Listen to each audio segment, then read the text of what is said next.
The wagon wheels creaked beneath Marguerite's weight as her Aunt Cordelia jabbed her in the ribs with a bony finger, hissing that she'd finally found a way to be rid of the burden she'd carried for far too long. The dusty streets of Independence, Missouri, stretched out before them in the sweltering heat of August 1867, and Marguerite felt every eye upon her as the wagon rolled through town. At 24 years old, she'd long since accepted that she would never be the delicate flower her aunt had hoped to present to society.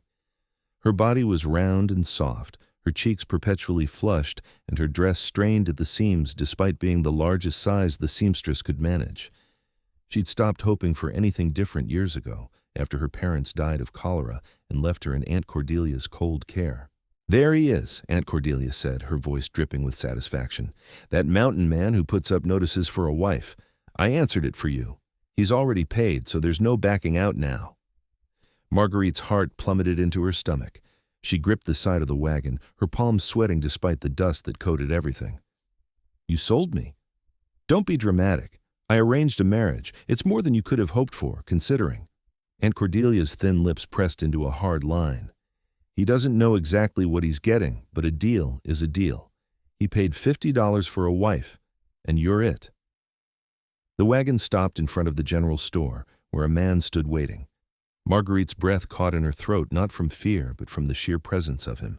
He was tall, easily over 6 feet, with shoulders so broad they blocked out the sun. His hair was dark brown and fell past his shoulders, tied back with a leather cord. His face was weathered and tanned, with a strong jaw covered in stubble and eyes the color of a storm cloud. His arms, bare beneath his rolled-up sleeves, were corded with muscle, and his chest strained against his simple homespun shirt. He looked like he'd been carved from the very mountains he supposedly came from. "You Mrs. Thornton?" he asked, his voice a deep rumble that seemed to vibrate through Marguerite's chest. "This is Miss Marguerite Bellamy," Aunt Cordelia said quickly, before Marguerite could speak. "The woman you sent for. I'm her aunt, and I've brought her to you as agreed." The mountain man's eyes moved to Marguerite, and she waited for the inevitable disappointment, the disgust, the anger. She'd seen it 1,000 times before when men realized what they were looking at. Instead, his expression remained neutral, though something flickered in those gray eyes, something she couldn't quite name. "Madam," he said, nodding to her, "name's Tobias Garrett. Most folks call me Toby. I got a cabin up in the Rockies about a week's travel from here. It ain't fancy, but it's sturdy and warm. I need a wife because the winters get lonely, and I could use help with the trapping and preserving. I can provide for you, keep you safe, and treat you with respect. That's what I'm offering." Marguerite found her voice, though it shook. "And what if I don't want to go?" Tobias Garrett's eyebrows rose slightly. He looked at Aunt Cordelia, then back at Marguerite. "Then you don't have to. I don't hold with forcing women into anything. The money I paid was for the arrangement, not for buying a person. If you want to stay here, that's your choice." "She wants to go," Aunt Cordelia snapped. "Don't you dare embarrass me, Marguerite. There's nothing for you back in St. Louis. I've sold the house. You have nowhere else to go." The words hit Marguerite like a physical blow. She'd known her aunt resented her, but she'd never imagined this level of cruelty. She looked at Tobias Garrett, this stranger who seemed to fill up the entire street with his presence, and then at her aunt's pinched, hateful face.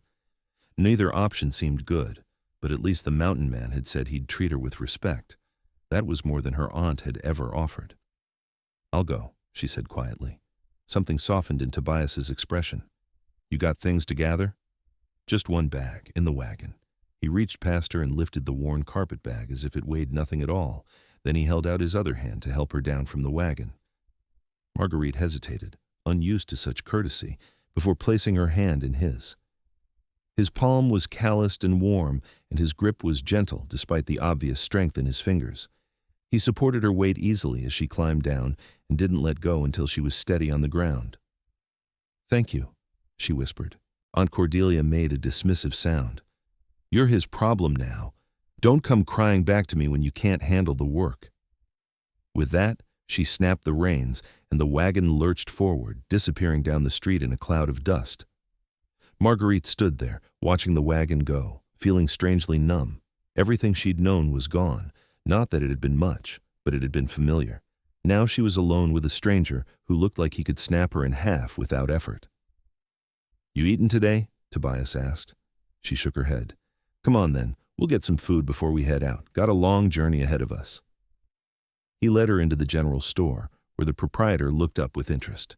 Tobias ordered salt pork, beans, cornmeal, and other supplies, his voice calm and businesslike. Then he added, "And whatever the lady wants for lunch." The proprietor's eyes flicked to Marguerite with barely concealed judgment, but Tobias didn't seem to notice. He was already counting out coins from a leather pouch. "Just some bread and cheese, please," Marguerite said softly. "Get what you want," Tobias said, not looking at her. "Long way to go before the next meal." So she added some dried apples and a bit of jerky to the order, her stomach growling despite her nerves. They sat on the bench outside the store to eat, and Marguerite was acutely aware of how much space she took up, how her thigh nearly touched his despite her best efforts to make herself smaller. "Your aunt seemed eager to be rid of you," Tobias said after a long silence. "She never wanted me. I was a burden after my parents died." "How long ago was that?" 8 years. I was 16. Tobias nodded slowly, chewing his jerky. "You know anything about living rough? Cooking over a fire, preserving meat, things like that?" "Some. Aunt Cordelia made sure I earned my keep. I can cook and clean and sew. I've never trapped animals or anything like that, but I'm willing to learn. That's all I ask."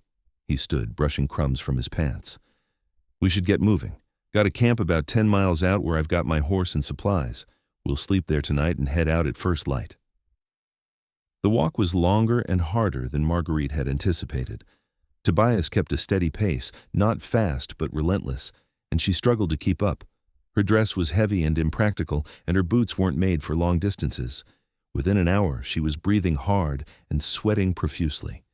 Within 2 hours, she was fighting back tears of pain and exhaustion. But she didn't complain. She'd learned long ago that complaining only made things worse. Tobias must have noticed her struggle, though, because he slowed down and eventually stopped altogether. "Your feet hurting?" "I'm fine." He raised an eyebrow, and she realized he could see right through her lie. "Sit down. I can keep going." "Sit down," he repeated, but there was no anger in his voice, just a firm insistence. She lowered herself onto a fallen log, and he knelt in front of her. Before she could protest, he'd lifted her foot and was examining her boot. His hands were surprisingly gentle. "These aren't made for walking. You got blisters forming already." He reached into his pack and pulled out a strip of clean cloth. "Take off your boots and stockings." Marguerite's face burned with embarrassment, but she did as he asked. Her feet were red and swollen, with angry blisters on both heels. Tobias made a disapproving sound and began wrapping her feet with the cloth, patting the worst spots. "This'll help for now. When we get to camp, I'll treat them proper." He looked up at her, and for the first time, she saw something like kindness in his eyes. "You should have said something sooner. I didn't want to slow you down. You're my wife now, or near enough. Your comfort matters." He helped her get her boots back on, then stood. "We'll take it slower, and tomorrow we'll see about getting you some better footwear." They reached the camp as the sun was setting, painting the sky in shades of orange and pink. It was a simple setup with a tent, a fire ring, and 2 horses tethered nearby. One was a massive bay gelding that suited Tobias perfectly, and the other was a smaller mare with kind eyes. That's Clover," Tobias said, nodding to the mare. "She's gentle. She'll carry you and some of the supplies." Marguerite had ridden horses before, but not in years, and never for long distances. Still, the prospect of riding instead of walking was a relief. Tobias set about building a fire while Marguerite sat on a log, trying to stay out of his way. She watched him work, fascinated by the easy competence of his movements. He had the fire going in minutes, and soon had coffee boiling and salt pork sizzling in a pan. The smell made her stomach growl loudly. "Come closer to the fire," he said. "Gets cold fast out here once the sun goes down." She moved closer, holding her hands out to the warmth. Tobias handed her a tin plate with pork and beans, and she ate hungrily, not caring that it wasn't fancy food. It was hot and filling, and that was enough. "Tell me about your cabin," she said after a while, wanting to break the silence. "It's up in the high country, near a creek that runs year-round. 1 room, but it's solid. Got a good fireplace and a loft for sleeping. There's a root cellar for storing food and a smokehouse for meat. I trap mostly beaver and mink, some bear when I can get them. In the summer, I come down to trade the furs and stock up on supplies. In the winter, it's just me and the mountains. Sounds lonely. It is. He looked at her across the fire, and she saw something vulnerable in his expression. That's why I wanted a wife. I'm tired of being alone. Why didn't you just court someone the normal way? Tobias snorted. Not many women interested in a mountain man, and the ones that are, they usually want something I can't give. Money or a town life or something else. I figured this way, at least it would be clear what the arrangement was. And what is the arrangement exactly? He was quiet for a moment, poking at the fire with a stick. I need a partner, someone to help with the work, to share the load. In return, I'll provide for you, protect you, and treat you right. As for the other things, the intimate things, that's up to you. I won't force anything. If you want separate sleeping arrangements, we can manage that. Marguerite's face heated, but she appreciated his directness. Thank you for saying that. It's just the truth. He set down his plate and stood. I'm going to check on the horses. There's a blanket in the tent for you. Get some rest. Tomorrow's going to be a long day. The tent was small but clean, with 2 bedrolls laid out side by side. Marguerite took the blanket Tobias had indicated and wrapped herself in it, lying down on one of the bedrolls. Her entire body ached from the day's exertion, but her mind was racing. This morning, she'd woken up in her aunt's house in St. Louis, and now she was in a tent in the wilderness with a man she'd just met, a man who was supposed to be her husband. It was surreal. She must have dozed off because she woke to the sound of Tobias entering the tent.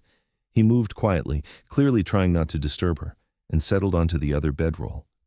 The tent was dark, and she could hear his breathing, steady and deep. Tobias? She whispered. Yeah?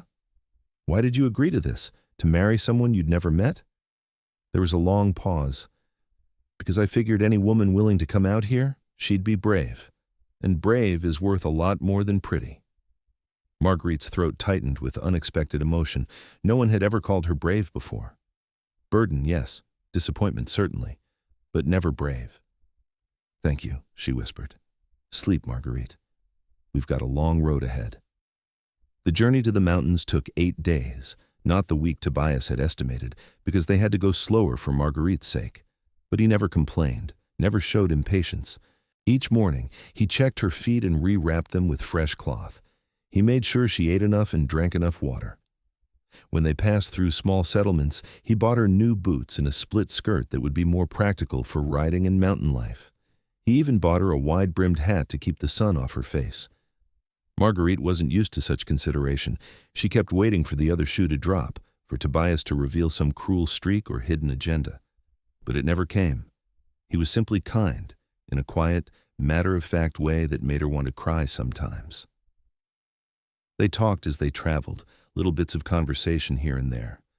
She learned that Tobias was 32 years old, that he'd been a trapper for 10 years, and that he'd grown up in Kentucky before heading west. He'd never been married before, though he'd come close once with a girl back home who'd ultimately chosen a farmer over him. Can't blame her, he said without bitterness. Farming's steadier work than trapping, safer too. Marguerite told him about her childhood in St. Louis, about her parents who'd run a small bookshop, about how much she'd loved to read before her aunt had declared it a waste of time and put her to work instead. Tobias listened without judgment, and when they passed through a town with a small mercantile, he bought her 2 books, saying she'd need something to do during the long winter evenings. The gesture made her cry, which seemed to alarm him. If you don't like them, I can trade them for different ones, he said quickly. No, they're perfect. I just can't remember the last time someone gave me a gift. Something fierce crossed his face. Your aunt was a piece of work. She was all I had. Well, now you've got me, and I might not be much, but I'm better than her. It was the closest thing to a declaration of affection he'd made, and it warmed Marguerite more than she wanted to admit. As they climbed higher into the mountains, the landscape changed. The flat plains gave way to rolling hills, then to steep slopes covered in pine trees. The air grew cooler and thinner, and Marguerite found herself breathing harder, but the beauty of it all took her breath away. She'd never seen anything like the towering peaks, the crystal-clear streams, the endless expanse of wilderness. "It's magnificent," she breathed as they stopped to water the horses beside a rushing creek. Tobias smiled, a rare expression that transformed his whole face. "Wait until you see it in winter. Snow everywhere, so deep you can't see the ground. It's like living in a different world." "Doesn't it get dangerous?" "It can. That's why you've got to prepare. We'll spend the next couple months getting ready, laying in enough supplies to last us until spring. It's hard work, but we'll manage." "We." The word sent a strange flutter through Marguerite's chest. She was part of a we now. She wasn't alone anymore. They reached Tobias's cabin on the afternoon of the 8th day. It sat in a small clearing beside a creek, just as he'd described, surrounded by towering pines. It was sturdily built from logs with a stone chimney and a shingled roof. Beside it stood a smaller structure that must be the smokehouse, and nearby was a lean to sheltering stacks of firewood. "Home," Tobias said simply, dismounting from his horse. Marguerite slid down from Clover's back, her legs shaky from the long ride. Tobias steadied her with a hand on her elbow, then went to unlock the cabin door. Inside, it was dim and smelled of wood smoke and leather. There was a large fireplace on one wall, a sturdy table with 2 chairs, shelves for supplies, and a ladder leading up to the loft. The floor was clean swept, and everything was neatly organized. "It's nice," Marguerite said, and meant it. There was something cozy about the cabin, something that felt safe. "Loft's where the bed is," Tobias said, not quite meeting her eyes. "I can sleep down here if you'd rather have it to yourself." Marguerite thought about it. They'd been sleeping side by side in the tent for over a week now, and Tobias had been nothing but respectful. Besides, it would be warmer with 2 people sharing the space. "We can share it," she said, "unless you'd rather not." "I don't mind." He set her bag down by the table. "Why don't you get settled while I tend to the horses? Then we can start figuring out supper." Over the next few weeks, they fell into a routine. Tobias taught Marguerite how to set snares for rabbits and squirrels, how to skin and dress game, how to smoke meat and preserve vegetables. She proved to be a quick learner, and though the work was hard and often messy, she found satisfaction in it. There was something honest about this life, something real that had been missing in St. Louis. She also discovered that she liked cooking over the fire, experimenting with the limited ingredients they had. Tobias was appreciative of every meal, even when she burned things or oversalted the stew. He praised her biscuits until she blushed with pleasure and always thanked her for her efforts. In turn, Tobias showed her the mountains, taking her on walks to check his trap lines. He pointed out animal tracks and edible plants, taught her to read the weather by the clouds, and showed her the best spots for fishing. Marguerite had never felt so alive, so present in her own body. The physical work was making her stronger, and the mountain air was good for her lungs. At night, they would sit by the fire and talk, or Marguerite would read aloud from one of her books while Tobias repaired traps or oiled his tools. Sometimes they didn't talk at all, just sat in comfortable silence, and that was nice too. In the loft, they slept in the same bed out of necessity and for warmth, but Tobias always kept a respectful distance. He slept on his side of the bed, and she slept on hers, and there was no pressure for anything more. Marguerite was grateful for that, even as she found herself increasingly aware of him, the way his muscles moved under his shirt when he chopped wood, the way his hair curled at the nape of his neck when it got wet, the deep rumble of his laugh when she said something funny. She was falling in love with him, she realized one morning as she watched him cook breakfast. It had crept up on her slowly, so gradually that she hadn't noticed until it was already there. The thought terrified her. What if he didn't feel the same way? What if he only saw her as a work partner, nothing more? She was still the same fat, plain woman her aunt had been so eager to be rid of. Why would a man like Tobias, strong and capable and handsome in his rough way, want her as anything more than help around the cabin? She tried to hide her feelings, but she wasn't very good at it. She found herself smiling at him more, laughing at his jokes, finding excuses to stand close to him. If he noticed, he didn't say anything. Then came the day she slipped on wet rocks by the creek. One moment she was crossing the stream with a bucket of water, the next, her feet went out from under her. She landed hard on her hip in the icy water, the bucket flying from her hands. Pain shot through her side and she cried out. Tobias was there in seconds, splashing through the creek without hesitation. He lifted her out of the water as if she weighed nothing, cradling her against his chest. "Are you hurt? Did you hit your head?" "Just my hip," she gasped, clutching at his shirt. "I'm sorry. I dropped the bucket." To hell with the bucket. He carried her back to the cabin, his face tight with concern. "Can you move your leg?" She could, though it hurt. Inside the cabin, he set her down carefully on one of the chairs and knelt in front of her. "Let me see." Marguerite's face burned as she hiked up her wet skirt to reveal her thigh. A massive bruise was already forming on her hip, dark purple and angry-looking. Tobias sucked in a breath. "That's going to hurt for a while. Nothing broken, I don't think, but you'll need to rest." He stood and grabbed a blanket, wrapping it around her shoulders. "You're soaked through. We need to get you dry before you catch cold." He turned away to give her privacy while she peeled off her wet clothes and brought her a dry shift and one of his own shirts to wear. Then he built up the fire until the cabin was warm and made her sit close to it while he heated water for tea. "I'm sorry," Marguerite said again. "I wasn't being careful." "Accidents happen." He handed her a cup of tea laced with honey. "You've been working too hard anyway. I should have made you rest more." "I like working." "I know you do, but you don't have to prove anything to me, Marguerite. You've already shown me you're strong." She looked up at him, and something in his expression made her heart skip. There was warmth in his gray eyes, something tender that she'd been too afraid to hope for. "Tobias," she started, but wasn't sure how to continue. He knelt in front of her again, his hands resting on his knees. "I know this wasn't what you wanted, being sold off to some stranger in the mountains, and I know I'm not much to look at, and this life is hard. But I want you to know that I'm glad you're here. These past weeks, they've been the best I've had in years. You make this place feel like a home instead of just a cabin." Marguerite's eyes filled with tears. "You're glad I'm here?" "More than glad."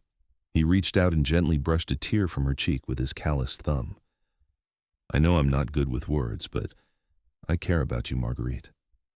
A lot more than I probably should, given how short a time we've known each other." "I care about you too." "Uff," she whispered. "I was afraid to say anything because I thought you'd just see me as help around the cabin." "You're so much more than that." His voice was rough with emotion. "You're smart and kind and brave. You work harder than anyone I've ever known. You make me laugh. You make me want to be better. And you're beautiful." Marguerite let out a choked laugh. "I'm not beautiful, Tobias. We both know that." His jaw tightened. "Your aunt really did a number on you, didn't she? Made you think you're worth less because of how you look." He cupped her face in both his hands, forcing her to meet his eyes. "You listen to me, Marguerite Bellamy. You are beautiful. Maybe not in the way those fancy society ladies are beautiful, but in a way that matters. You've got kind eyes and a smile that lights up your whole face. You've got soft hands that work hard and a generous heart. And your body, it's strong and real. It kept you alive on that journey here, and it'll keep you alive through the winter. That's beautiful to me." The tears were flowing freely now, but they were good tears, cleansing tears. "You really think that?" "I know it." He leaned forward and rested his forehead against hers. "I'm falling in love with you, Marguerite. If that's too much, if you need time, I understand. But I had to tell you." "It's not too much," she said, her voice breaking. "I'm falling in love with you too. I have been for weeks." He kissed her then, soft and gentle, his lips warm against hers.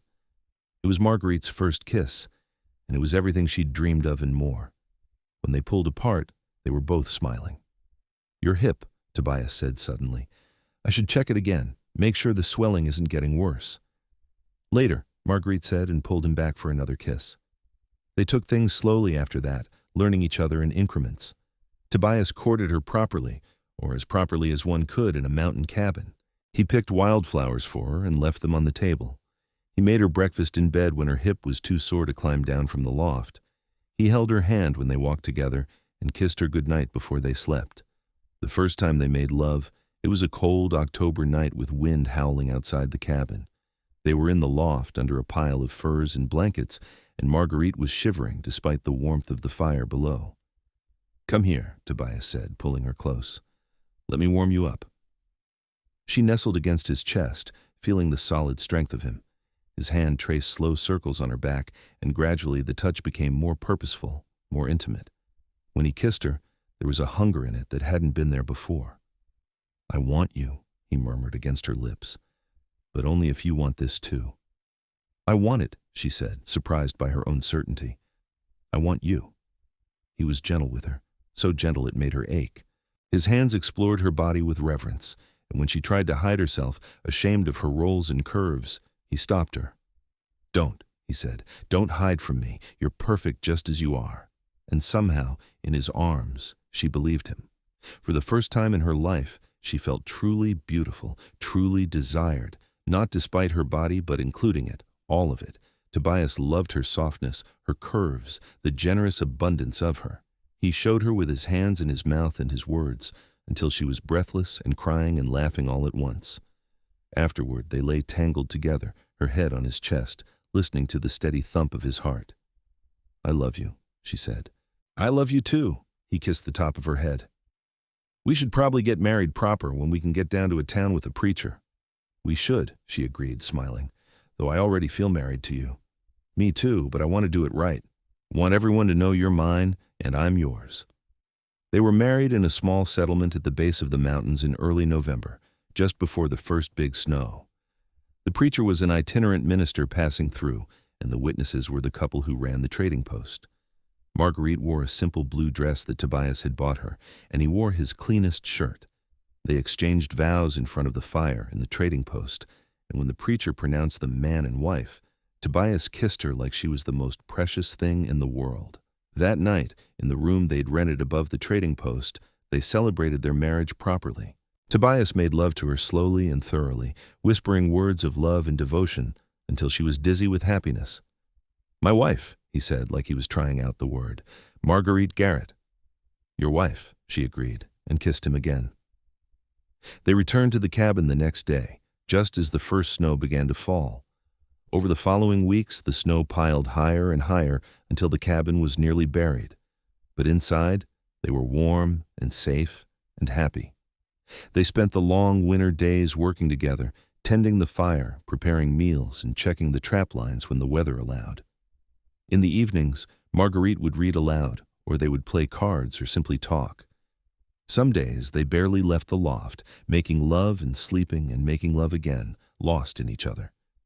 Tobias was an attentive lover, always making sure she was satisfied before taking his own pleasure.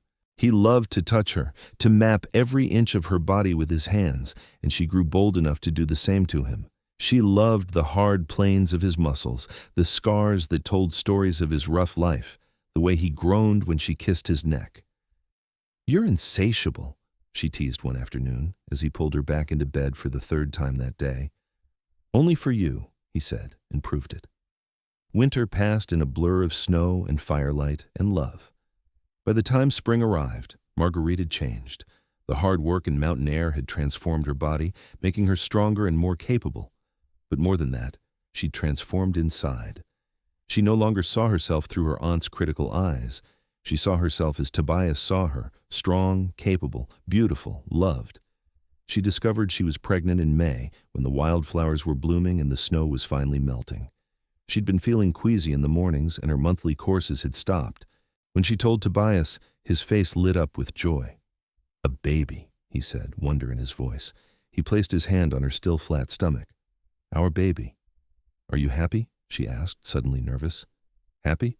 Marguerite, I'm over the moon. You've given me everything I ever wanted. A home, a wife, and now a child." He kissed her deeply. "I love you so much." The pregnancy was relatively easy, though Marguerite tired more quickly than before. Tobias took over the heavier chores and fussed over her constantly, making sure she ate enough and rested enough. He built a cradle for the baby, carving intricate designs into the wood, and Marguerite sewed tiny clothes from soft fabric they'd traded for at the settlement. As summer turned to fall, Marguerite's belly grew round and large. Tobias seemed fascinated by it, often placing his hands on her stomach to feel the baby kick.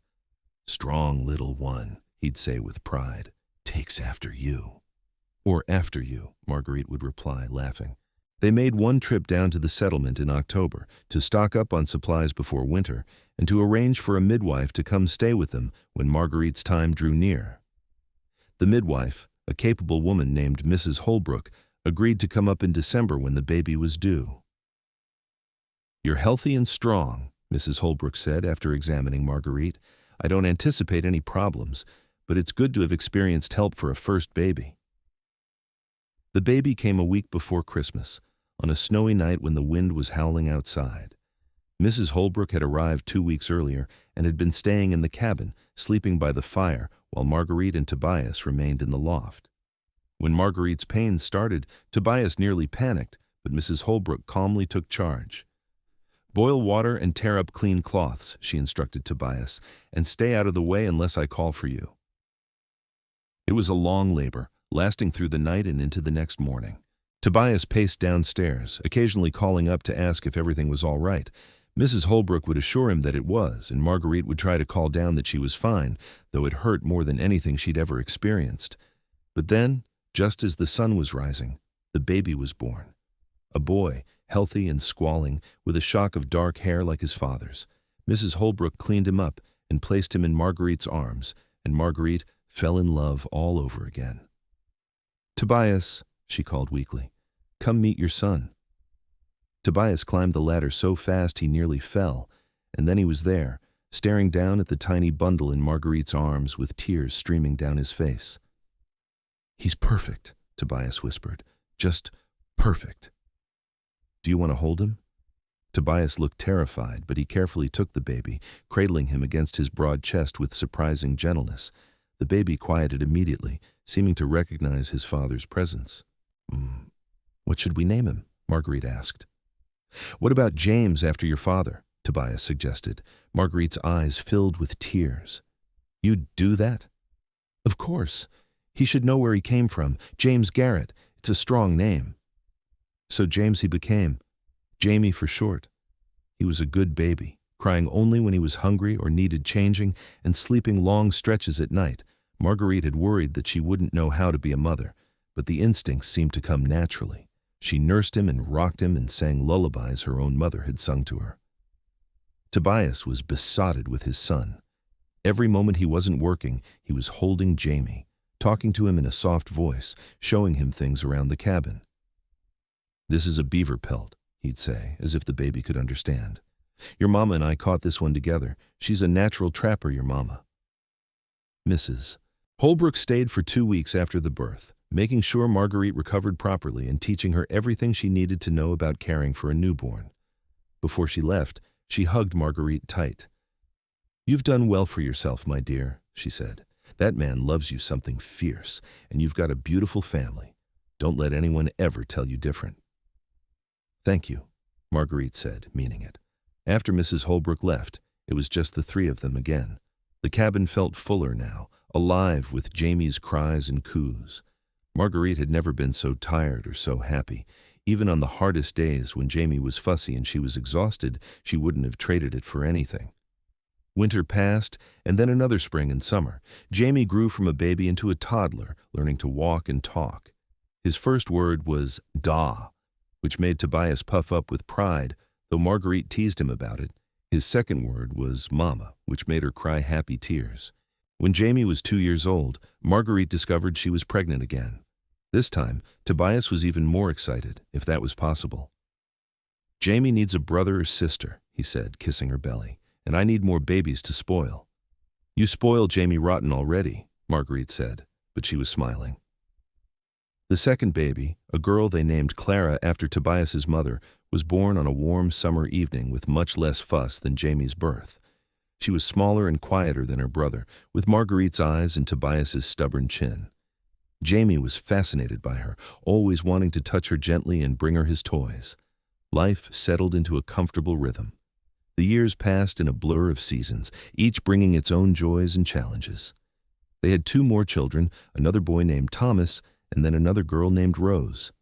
The cabin felt almost too small sometimes, bursting with noise and life, so Tobias built an addition, giving them more space. Marguerite never saw her Aunt Cordelia again, nor did she want to.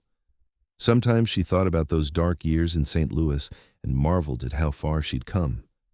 From being sold like property to being cherished as a wife and mother, from hating her own body to accepting and even loving it, from loneliness to being surrounded by love. "What are you thinking about?" Tobias asked one evening. They were sitting on the porch he'd built, watching the sunset while the children played in the clearing. He'd gone gray at the temples, and there were more lines around his eyes, but he was still strong and solid, still the man she'd fallen in love with. "Just how lucky I am," she said, leaning against his shoulder. "I'm the lucky one." He wrapped his arm around her, pulling her close. "You gave me everything, Marguerite. A family, a home, a reason to wake up every morning with a smile. I can't imagine my life without you." "You don't have to," she said. "I'm not going anywhere."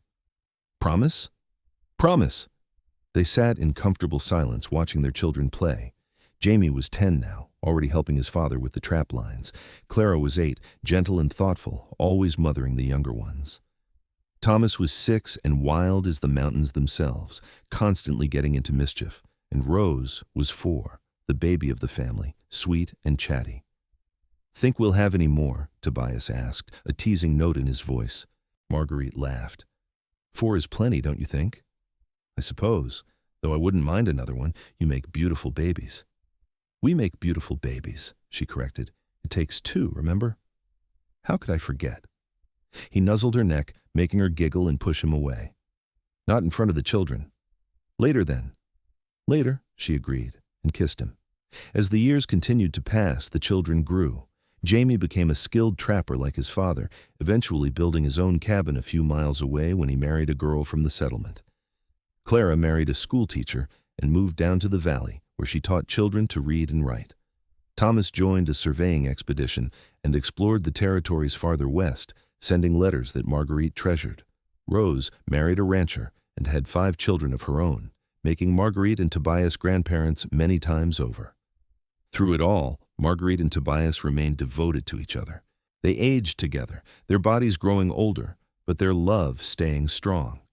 Tobias's hair went completely white, and he moved a bit slower, but he could still chop wood and check trap lines. Marguerite's body softened even more with age, her hair going silver, but Tobias still called her beautiful every single day. On their 25th wedding anniversary, they took a trip back to Independence, Missouri, where they'd first met. It had grown considerably, barely recognizable from the dusty town it had been. They stood on the spot where Aunt Cordelia had delivered Marguerite like a piece of unwanted baggage, and Marguerite felt nothing but gratitude. "Best thing that ever happened to me," she said, "was being sold to you." Tobias pulled her into his arms. "She didn't sell you to me. She gave me a gift, even if she didn't mean to, the greatest gift of my life." They returned to their mountain cabin, to their life together. Over the years, they watched their grandchildren grow, and eventually even met a few great-grandchildren. The cabin was always full during the summers, with family coming to visit, but in the winters, it was just the 2 of them again, like it had been in the beginning. Marguerite never regretted a single moment of her life with Tobias. He'd taken a woman the world had deemed worthless and shown her that she was priceless. He'd loved her when no one else had, cherished her when she'd been thrown away, and built a life with her that was rich in all the ways that mattered. One winter evening, when they were both well into their 60s, they sat by the fire as they'd done thousands of times before. The snow was falling outside, thick and soft, blanketing the world in white. Marguerite was reading aloud from one of her beloved books, and Tobias was whittling a toy horse for one of the grandchildren. "Marguerite," he said suddenly, interrupting her reading. "Yes?" "I need you to know something."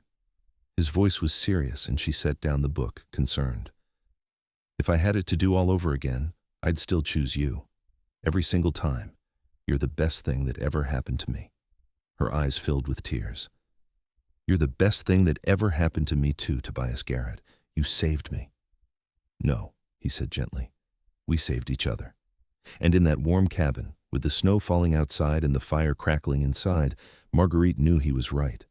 They'd found each other against all odds, 2 lonely souls who'd become one family.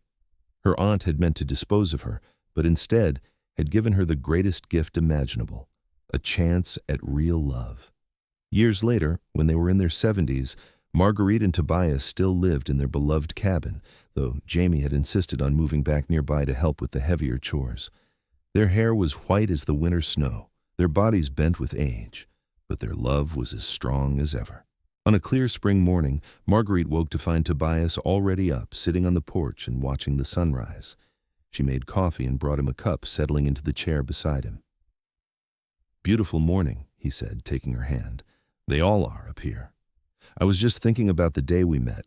You were so scared, sitting in that wagon with that awful aunt of yours, and I thought, what have I gotten myself into? But then you looked at me with those eyes, and I knew. I just knew you were going to be something special. I thought you were going to be disappointed when you saw me." "Disappointed? I thought I'd won the lottery."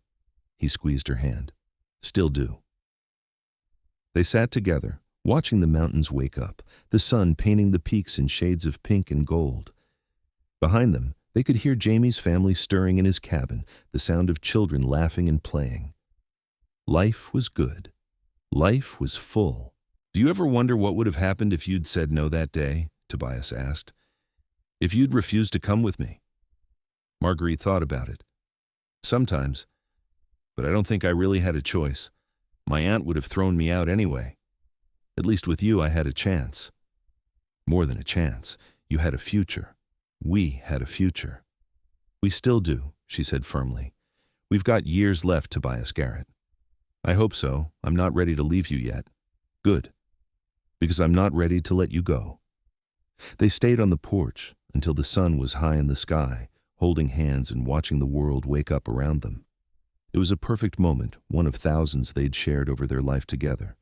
And as Marguerite sat there, feeling the warmth of the sun and the strength of Tobias's hand in hers, she sent a silent thank you to the universe for bringing them together. Her Aunt Cordelia had thought she was disposing of a burden. Instead, she'd given Marguerite everything she'd ever dreamed of: love, family, purpose, and a home. The cruel aunt had sold the obese spinster to a mountain man, never expecting him to actually love her. But Tobias had loved her, deeply and completely, every single day of their life together. And Marguerite had loved him right back, with all the fierce devotion of a heart that had finally found its home. In the end, that was all that mattered. Not the circumstances that had brought them together, but the life they'd built from those circumstances. A life filled with love and laughter, with children and grandchildren, with hard work and simple joys, with challenges overcome and blessings counted. They'd made their own happiness, carved it out of the wilderness just as surely as Tobias had carved their cabin from the mountain timber. And it was beautiful. Every bit of it was beautiful. As the sun climbed higher and the day grew warm, their grandson came running from Jamie's cabin, shouting that breakfast was ready. Tobias helped Marguerite to her feet, and they walked together toward the sound of family and food and love. Their steps were slower now than they'd been in their youth, but they walked side by side, still partners, still in love. And that, Marguerite thought as Tobias opened the door for her with his usual courtesy, was the greatest triumph of all. Not just that they'd survived, but that they'd thrived. Not just that they'd found love, but that they'd nurtured it, protected it, and let it grow into something magnificent. In the cabin, surrounded by family and filled with love, Marguerite caught Tobias's eye across the room. He winked at her, that slow, warm wink that still made her heart flutter after all these years. She smiled back, and in that smile was everything: gratitude, love, contentment, and joy. This was her life. This was her family. This was her home. And it was perfect. The story could have ended there, in that moment of perfect contentment, but life, as Marguerite had learned, wasn't about endings. It was about the journey, the day-to-day moments that added up to a lifetime. So they kept living, kept loving, kept building their legacy. When Marguerite was 75, she and Tobias traveled down to the settlement for Clara's daughter's wedding. It was a long journey, harder than it used to be, but they made it. At the celebration, surrounded by children and grandchildren and great-grandchildren, Marguerite looked around and marveled at how much love had grown from that one chance meeting in Independence so many years ago. "What are you thinking?" Clara asked, sitting down beside her mother. "Just counting my blessings," Marguerite said. "All of you? You're all my blessings." "We're blessed to have you and Papa," Clara said, hugging her. You taught us what real love looks like, how to work hard, how to be kind, how to face challenges together. That's the greatest gift you could have given us." When they returned to the mountain, Tobias was exhausted. He slept for a full day, and when he woke, he seemed older somehow, more fragile. It frightened Marguerite, though she tried not to show it. "I'm not going anywhere," he assured her, as if reading her mind. "We've got more time, you and me." And they did. Another 5 years, in fact. 5 years of quiet mornings and peaceful evenings, of watching the seasons change from their porch, of visits from family and long conversations by the fire. 5 years of holding hands and stolen kisses, of "I love you" murmured in the darkness, of simply being together. Tobias passed peacefully in his sleep one winter night, with Marguerite beside him. She woke in the morning to find him gone, his face peaceful, his hand still warm in hers. The grief was overwhelming, a physical pain that made her gasp. But even through the tears, she felt grateful. Grateful for every moment they'd had together. Grateful that he'd gone peacefully. Grateful that she'd been there beside him at the end. Jamie wanted her to come live with him and his family, but Marguerite refused. "This is my home," she said firmly. "Your father and I built this life together. I'm not leaving it." So she stayed in the cabin, though Jamie visited every day and his wife brought her meals. Marguerite spent her days reading, knitting for her great-grandchildren, and remembering. The cabin was full of memories, and sometimes she could swear she heard Tobias's voice, felt his presence beside her. She lived another 3 years after Tobias passed, and they were good years, full of love from her family. But she missed her husband, missed him with an ache that never quite went away. She talked to him sometimes, told him about the grandchildren's accomplishments, asked his advice on things even though she knew he couldn't answer. On a spring morning, much like the one when Tobias had reminisced about their first meeting, Marguerite woke feeling lighter than she had in years. The pain that had become her constant companion was gone, and she felt young again, strong again. She got out of bed easily, no creaking joints, no aching bones. It wasn't until she saw her own body still lying in the bed, peaceful and still, that she understood. She'd passed in the night, just as Tobias had. And now he was there, young and strong again, waiting for her with that slow smile she loved so much. "Took you long enough," he said, pulling her into his arms. "I had to make sure the grandchildren were settled," she said, laughing and crying at the same time. "They're settled, and now we can be together again." He kissed her, and it was like coming home. "I missed you, Marguerite. I missed you too." Hand in hand, they walked away from the cabin toward whatever came next. Behind them, their legacy remained, children and grandchildren and great-grandchildren who carried their love forward into the world. A family built on the foundation of two lonely souls who'd found each other against all odds and built something beautiful. Jamie found his mother later that morning, peaceful in her bed with a smile on her face. He cried, of course, grieved the loss of both parents now. But he also smiled, because he knew they were together again. And he knew that the love they'd shared, the example they'd set, would live on through him and his siblings and all the generations that came after. At the funeral, held in the clearing beside the cabin, the family gathered from near and far. They told stories about Tobias and Marguerite, about their strength and kindness, about the love that had sustained them through decades of life in the mountains, and they buried them side by side beneath a towering pine tree with a simple marker that read, "Tobias and Marguerite Garrett, together forever." The cabin stood for many more years, maintained by the family as a reminder of where they had come from. And sometimes, visitors would swear they saw two figures on the porch, an older couple holding hands and watching the sunset. But when they looked closer, there was no one there. Just the wind in the pines and the sound of the creek and the sense that this place had been loved, truly and deeply loved, by two people who'd proven that real love could conquer anything. Marguerite's story, which had started with cruelty and rejection, had ended in triumph and love. The obese spinster that no one wanted had become a beloved wife, mother, grandmother, and great-grandmother. The mountain man who'd been lonely had found his perfect partner. Together, they'd built a legacy that would last for generations, a testament to the power of love to transform lives and create beauty from the most unlikely beginnings. And in the end, that was the real story. Not about being sold or bought, not about weight or appearance, not about aunts or mountains or hardship. It was about two souls finding each other and choosing every single day to love each other.